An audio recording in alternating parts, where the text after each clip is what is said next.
Assalamualaikum warahmatullahi wabarakatuh. Tabi pun. Halo teman pemilih, kembali lagi di podcast Sambang KPU Pringsewu, ruang bicara santai seputar demokrasi dan kepemiluan bersama KPU Kabupaten Pringsewu. Pada episode kali ini, kita akan ngobrol seputar PDPB atau pemutakhiran data pemilih berkelanjutan yang merupakan salah satu kegiatan yang sangat penting yang terus dilakukan oleh KPU khususnya di luar masa tahapan pemilu dan pemilihan. Oleh karena itu sudah hadir bersama kita narasumber yang sangat spesial. Beliau ini adalah anggota KPU Kabupaten Pringsewu yang sekaligus menjabat sebagai Ketua Divisi Perencanaan Data dan Informasi. Kita sapa bersama Bapak Akmal Fanani Niki Kapindo. Selamat datang Bapak. Terima kasih. Terima kasih sudah meluangkan waktunya. Terima kasih sudah meluangkan waktunya untuk hadir di podcast Sambang KPU Pringsewu. Baik Pak, jadi di episode kali ini kita akan membahas tentang PDPB. Mungkin banyak di luar sana teman-teman pemilih yang belum mengetahui apa sih PDPB itu. Jadi kita akan bedah bersama-sama dengan ahlinya. Langsung saja Pak, mungkin bisa dijelaskan kepada teman pemilih apa itu PDPB. Ya, baik. Terima kasih KPU Kabupaten Pringsewu, hostnya Mbak Vini. Jadi di luar masa tahapan penyelenggara pemilu, KPU terus merawat dan menjaga data pemilih. Salah satunya dengan proses pemutakhiran data pemilih berkelanjutan atau PDPB. Nah, PDPB ini adalah proses pemutakhiran data pemilih secara berkelanjutan untuk menyiapkan data pemilih di pemilihan atau pemilu yang akan datang. Menarik sekali ya teman-teman. Jadi emang PDPB itu adalah kegiatan yang penting ya Pak untuk dilakukan secara rutin. Bahkan sangat meskipun penting, sedang tidak ada tahapan pemilu atau pemilihan seperti saat ini. Ya, karena salah satu faktor keakuratan dalam proses pemilihan adalah data. Seringkali data itu menjadi kendala atau permasalahan yang sering disengketakan. Nah, dengan program pemutakhiran data pemilih secara berkelanjutan ini sehingga proses tahapan penyelenggara pemilu itu tidak partisan. Jadi sekarang kita di luar tahapan tapi data itu tetap kita rawat sampai kita siapkan di di pemilu atau pemilihan yang akan datang gitu Mbak. Jadi begitu ya teman-teman. Kalau bicara soal teknisnya nih Pak, jadi seperti apa sih alur pelaksanaan PDPB di tingkat kabupaten itu? Ya, jadi sebelum kita masuk ke tingkat kabupaten perlu kita urut dari atas ya Mbak ya. Agar menjadi gambaran kita semua. Jadi pemutakhiran data pemilih berkelanjutan ini dasarnya itu adalah PKPU nomor 1 tahun 2025. Dari situ kita diamankan untuk merawat, memutakhirkan data sehingga kita mendapatkan data yang valid, akurat dan mutakhir. Nah, dengan itu prosesnya begini. Dari data DPT pemilu maupun pemilihan terakhir, contohnya kemarin pilkada di tahun 2024. Nah, itu kita punya data DPT. Kemudian karena masyarakat itu terus dinamis bergerak, baik itu pindah masuk, pindah datang, ada yang meninggal, terus kemudian ada yang baru berusia 17 tahun, ada yang jadi TNI Polri, terus ada yang pensiun. Nah, dengan lakukan itu kami atau KPU mendapatkan data dari Dirjen Dukcapil, yaitu data penduduk potensial pemilih atau DP4. Nah, dari data DPT pemilihan terakhir yang disinkronkan dengan DP4 dan diturunkan secara berjenjang, itulah dasar data yang akan kita gunakan sebagai data pemutakhiran pemilu berkelanjutan. Jadi data yang kita dapat itu data turunan dari Kemendagri dan Dirjen Dukcapil. Setelah itu disandingkan dengan DPT pemilu atau pemilihan terakhir. Iya, betul sekali Mbak. Iya. Jadi lalu untuk data yang dimutakhirkan itu kan banyak ya Pak. Mungkin tadi sudah disebutkan. Mungkin bisa diringkas lagi apa saja sih data yang dimutakhirkan itu? Ya, data yang dimutakhirkan itu kan misalkan ada pemilih baru. Nah, baik itu barunya itu baru berusia 17 tahun atau dari TNI Polri yang pensiun, itu kan menjadi pemilih baru. Terus kemudian ada pindah masuk, orang yang sebelumnya tercatat sebagai warga mana pindah masuk ke Pringsewu, itu pindah masuk. Terus ada pindah keluar, orang yang tadinya menjadi warga penduduk warga masyarakat Pringsewu mengurus surat domisili pindah keluar. Nah, itu pindah keluar. Terus kemudian juga ada penduduk meninggal itu di TMS kan atau tidak memenuhi syarat. Itu contoh-contoh elemen datanya. Oh ya. Lalu setelah kita menyandingkan data dengan DPT pemilu atau pemilihan terakhir, itu untuk memastikan apakah ada kegiatan untuk lebih memvalidasi gitu Pak data-data tersebut yang dilakukan oleh KPU, khususnya KPU Pringsewu. Contohnya seperti turun ke lapangan atau apa gitu Pak. Oh ya, benar sekali Mbak. Jadi untuk memvalidkan data TMS itu KPU itu tidak sembarangan. KPU harus memiliki bukti dukung.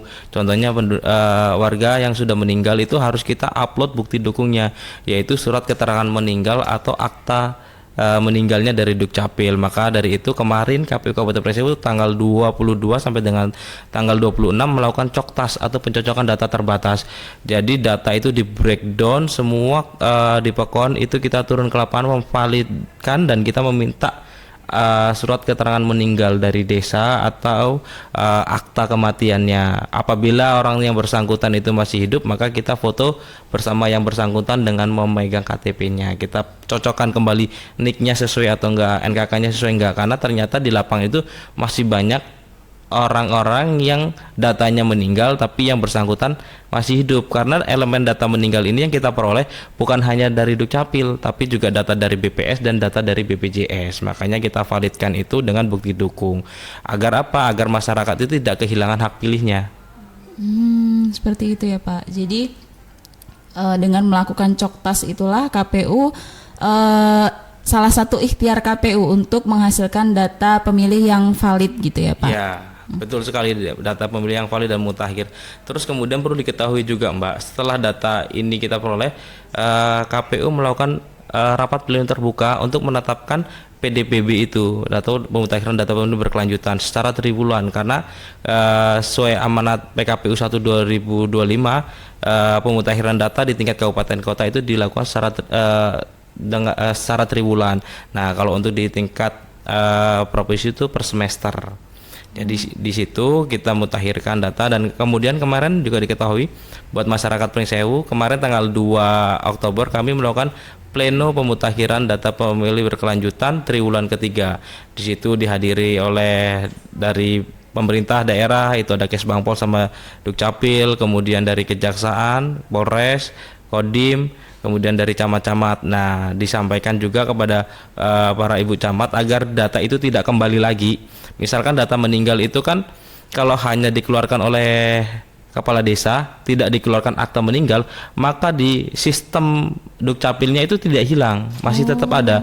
Makanya kemarin sampaikan juga kepada forum camat agar juga mendorong untuk dikeluarkan aktanya, untuk keluarganya mengurus akte meninggalnya ke Dukcapil. Ketika data itu nanti diproses di Dukcapil, maka data turun di semester 2 data itu sudah tidak ada. Tapi kalau hanya pakai surat keterangan meninggal, data itu pasti akan muncul lagi. Nah, kita akan validasikan lagi. Dan itu akan kegiatan menjadi berulang. Ya, gitu. Makanya kemarin di forum camat itu kita sampaikan itu agar menjadi untuk karena kita tidak bisa melakukan ini sendiri. Seluruh komponen stakeholder ini harus dilibatkan untuk menciptakan demokrasi yang lebih baik. Kalau data pemilihnya ini bagus, partisipasi pasti akan tinggi. Itu aja. Jadi ditakutkan nanti muncul data ganda seperti itu. Ya, data ganda orang yang sudah meninggal dia masih masuk lagi, walaupun sebelumnya sudah kita TMS kan dengan surat keterangan dari desa. Tapi ketika data ini tidak punya akte meninggal dari Dukcapil, maka di sistem Dukcapil dia turun lagi besok di semester 2 di DP 4-nya. Nggak ada ujungnya gitu ya Pak. Nanti. Yang disalahkan KPU terus, KPU terus ya gitu. Wah, menarik sekali ya Pak dan teman-teman pemilih sekalian. Jadi memang untuk menghasilkan data pemilih yang akurat dan valid itu prosesnya sangat panjang gitu ya Pak. Mulai dari data yang KPU dapat dari Dirjen Dukcapil dan Kemendagri, lalu disandingkan dengan DPT pemilu atau pemilihan terakhir, hingga akhirnya dilakukan publikasi melalui rapat pleno terbuka. Nah, dari proses yang panjang itu tentunya tidak mulus, pasti ada saja rintangan yang dihadapi. Mungkin Pak Akmal bisa ceritakan kepada teman-teman pemilih apa saja sih tantangan yang biasanya dihadapi oleh teman-teman di lapangan gitu. Oh ya, baik. Jadi memang betul sekali yang dikatakan Mbak Vini. Jadi memang ada beberapa kendala, tapi sebenarnya itu bukan kendala, tapi ya memang dinamika di dalam proses pemutahiran data pemilih. Misalkan contohnya begini, kita punya data ganda dengan kabupaten lain. Nah, itu kan kita pertahankan karena admin duknya ada di kita. Tetapi kabupaten kota lain itu belum memproses. Kalau misalkan di kabupaten itu kita kenal kalau misalkan dalam satu provinsi. Tapi kalau dalam kabupaten kota kita berjenjang juga, kita lapor juga ke provinsi. Nanti ke provinsi koordinasi dengan provinsi yang bersangkutan. Nah, nanti diturunkan lagi ke kabupaten. Sedangkan kadang-kadang kita deadline waktu sih sebenarnya, karena proses ini kan juga harus berkepastian waktu tentang proses ini. Terus kemudian yang berkaitan di lapangan juga ada dinamikanya gini, kan agak rumit Mbak ketika kita bertemu dengan orang yang masih hidup sedangkan kita bawa data dia sudah meninggal. Iya, ada yang misalkan orangnya marah gitu kan, orang masih hidup kok dimatiin gitu kan. Ada orang yang ngerasa kita datang ke sana dianggapnya kita mau ngasih bantuan, itu kan juga jadi kendala. Tapi dengan ya kita sampaikan dengan baik, sampaikan dengan santai, masyarakat mudah-mudahan mau memahami dan mengerti jadi prosesnya itu. Dan kita turun itu juga alhamdulillah didukung sama aparatur desa. Kalau kita ketemu langsung itu agak susah, tapi kalau kita datang ke desa nanti ada kadusnya atau misalkan ketua RT yang ikut mendampingi. Nah, untuk mencari alamat itu agar bisa menjembatani komunikasi kita juga kepada warga yang bersangkutan, karena sensitif loh data meninggal ini gitu. Oh, jadi emang dalam turun ke lapangan itu juga KPU nggak bekerja sendiri gitu ya Pak. Kita tetap bersinergi dengan instansi lain, terutama aparat-aparat PEKON gitu, untuk menyampaikan kepada masyarakatnya gitu. Ya, betul sekali. Makanya kemarin di pleno yang Triwulan 3 kami mengundang camat. Sebenarnya ketika kami tidak terbatas dalam anggaran maupun apapun itu kita bisa ngundang kepala desa, tapi ya dengan keterbatasan itu kita coba mencari alternatif lah gitu kan. Bagaimana kita bisa pesan sambung lagi camat-camat, nanti camat menyampaikan kepada kepala desa. Nah, tapi alhamdulillah dengan kondisi yang kemarin kita juga di deadline waktu, dalam waktu 4 hari kita selesai kok dari 300 lebih data meninggal itu. Kalau begitu berarti peran masyarakat juga tentunya kan sangat penting ya Pak untuk kooperatif dalam validasi data KPU ketika turun ke lapangan gitu. Oh iya, sangat penting Mbak, karena khususnya KPU kan beberapa bulan terakhir ini terus melakukan sosialisasi di sekolah-sekolah SMA. Saya tidak pernah telat untuk menyampaikan kepada siswa-siswinya agar yang sudah usia 17 tahun untuk melakukan perekaman KTP, agar bagaimana dia nanti sudah masuk ke DP4. Terus kemudian apabila dia belum masuk sebagai data pemilih, mereka dapat mengecek NIK-nya itu melalui cek DPT online.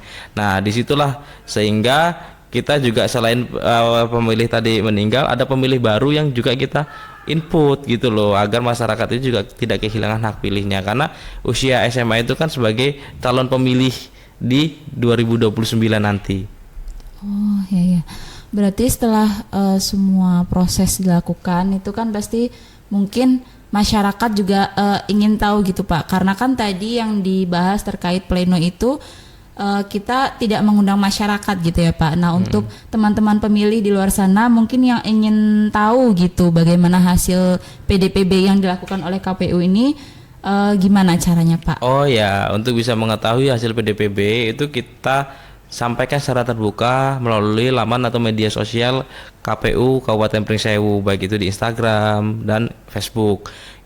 Terus kemudian untuk memastikan yang bersangkutan masyarakat itu harus proaktif untuk memastikan dirinya masuk ke dalam daftar pemilih tetap atau tidak, bisa melakukan cek DPT online. Cek DPT online, ketika yang bersangkutan belum masuk ke daftar pemilih, maka dapat menyampaikan ke KPU Kabupaten Pringsewu agar untuk ditindaklanjuti, karena salah satu prinsipnya adalah responsif. Jadi KPU pasti akan melayaninya dengan baik. Baik, wah luar biasa sekali ya teman-teman pemilih penjelasan dari Pak Akmal hari ini. Semoga teman pemilih di rumah jadi makin paham gitu tentang pentingnya PDPB dan peran kita semua dalam mendukung data pemilih yang akurat. Terima kasih ya Pak sudah hadir di Sambang KPU Pringsewu. Untuk teman pemilih, jangan lupa tinggalkan saran atau topik yang ingin dibahas di episode berikutnya melalui kolom komentar. Salam KPU, yuk jadi pemilih yang keren. Saya Vini, pamit dulu, sampai jumpa di podcast berikutnya. Dah.